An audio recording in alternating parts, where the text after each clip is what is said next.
Well, first off, thank you. Thank you guys for coming out. It's an honor to be here.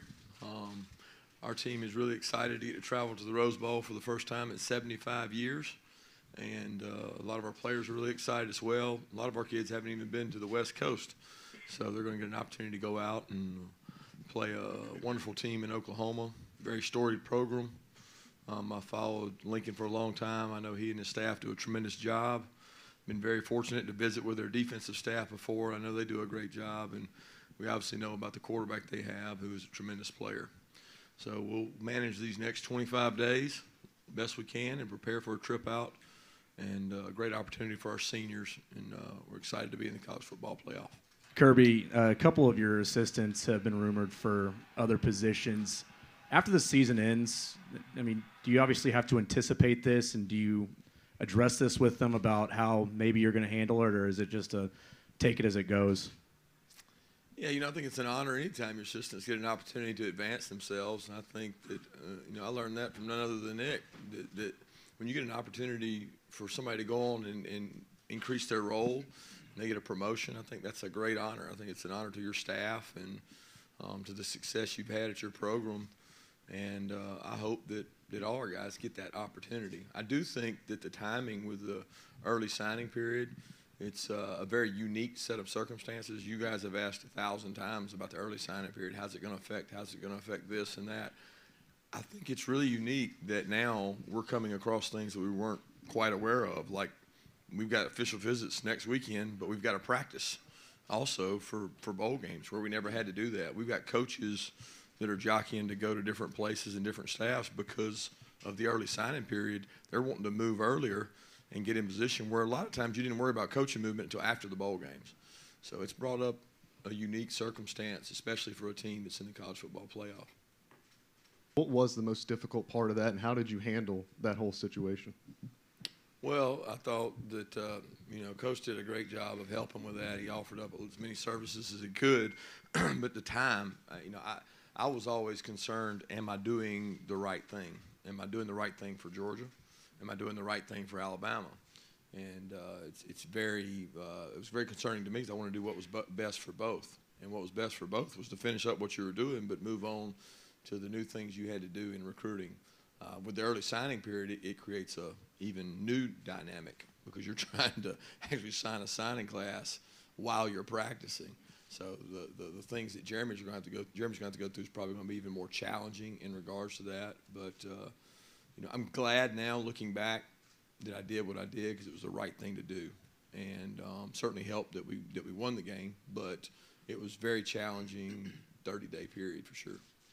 I don't know that any phase of the game has an advantage over the other with 1 month to prepare. I certainly think that how you manage those three phases is very critical to the outcomes of the game. And we talked to our team even as recent as yesterday about perspective. And what is each team's perspective on making the playoffs? Do you have one team hungrier than the other that's upset they didn't win a championship? Are they going to work harder than you? Are you are you going to be complacent because you're the first team in however many years to win an SEC championship? So the perspective with which you go into it with, I think, is really critical. And the playoffs that I've been a part of, it's the team that manages those 25 days to get better, to improve your kicking game, your offense, your defense. But I don't think one has an advantage over the other. So in the times you've been on campus or just around Athens or Atlanta, have you sort of felt the hunger and the, in terms of what Georgia football hasn't been until now, basically? Yeah, I wouldn't say it feels any different. I think that the pressure that I put on myself as a defensive coordinator and trying to win championships, win with Alabama, is very similar to the same. I want to be as prepared as we can. I want to prepare our staff and our organization the right way. So that doesn't change when you go to the seat. Certainly the responsibilities change and the focus changes. It's not on how we're going to play defensively or what are we going to call. It's a lot more on practice organization and recruiting and other things. But to be honest with you, around campus in Athens, I hadn't been there much. I mean, I've been out in the plane, in the schools, using this time as recruiting, and it's kind of what we've all been doing. And it's an important time because of the early signing period.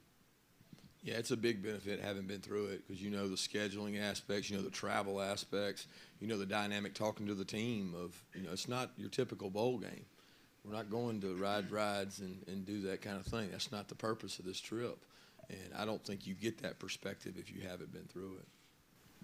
Yeah, I think speaking as a former student athlete, some of my greatest memories, like Dabo talked about, were those bowl games that mattered to a 10-win season or whatever it was. And you do devalue that as you increase the number of teams in the playoff, and you devalue the end of the season. You think about the last probably 3 weeks of the season, the last 2 weeks of the season, the amount of attention and the amount of big games, and probably got it more right this year than ever with a lot of the championship games as de facto play-in games.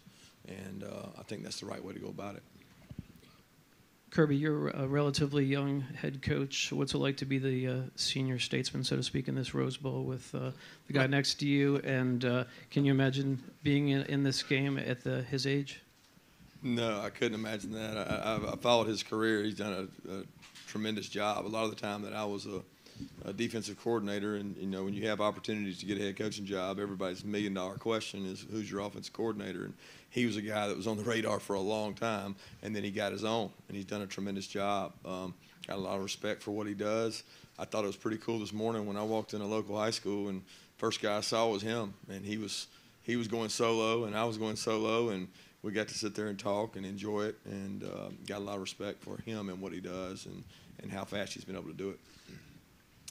Yeah, I don't know if there was one moment that stuck out. I certainly thought that we had great leadership and a lot of really good high-character kids when we went on the road to Notre Dame with a true freshman quarterback, and they rose to the occasion. There were a lot of opportunities in that game for us. Bad things happened, and they just kept responding and kept giving him an opportunity with some mistakes he made in that game. And I thought from that point forward that, look, we've got a good football team. If he continues to grow as a quarterback and we get better defensively and keep improving on special teams, that we'll have a shot to win the games we play.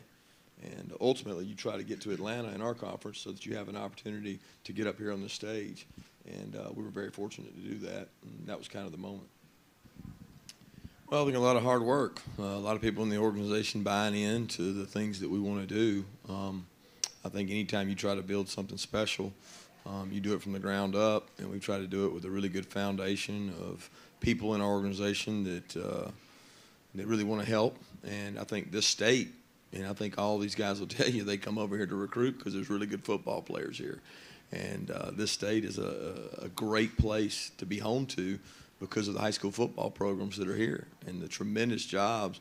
And there's about to be state championship games played over there for the next 2 days with some of the best players in the country that will be playing at all these programs. So I think doing a good job of evaluating those and getting the right young men that want to come to Georgia and get an education and also be good football players will be a big part of us staying successful.